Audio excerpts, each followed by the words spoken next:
My name is Brenda Hsueh, and I am an organic sheep farmer. I raise sheep here for both meat and for fiber, and we are a completely pasture-based system, so they don't get fed grains to fatten them in the barn. They are actually out on pasture. The reason why I did get into farming and I've chosen to farm organically, agroecologically, regeneratively, that was done because it's the way that I could do something to fight the climate crisis. A way of producing food and producing clothing that don't destroy the world that we live in. One thing that we absolutely prioritize as an Ontario farm is that we keep all of our processing as close as possible. For us, we're really happy that Wave Fibre Mill exists because we can send our entire clip to them and we don't have to pre-wash things. We just have to skirt the fleeces after shearing, and then Wave Fibre Mill can handle them until it's been spun. And for our lambskins that we also get processed, that's all done at Atlas Tanning in Blythe.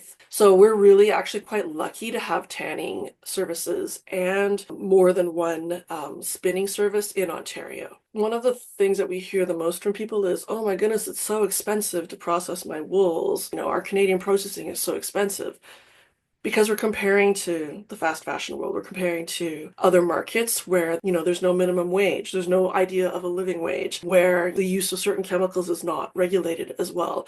And so my pushback against people who think that Canadian processing is expensive is to say that, you're buying this product at what you consider to be a higher price tag is because you're paying people and not exploiting them.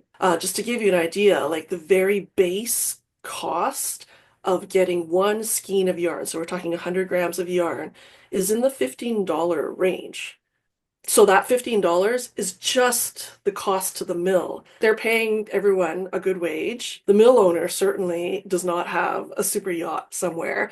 We're talking people who are living very middle class, or if not lower middle class lives. And I like to point that out to people because I don't think people think about that, the externalized costs of everything, like the exploitation that happens in other countries. And so I do think that when we talk about supporting all of our local processors and just being part of a very local economy, this is the one place we can actually make a difference.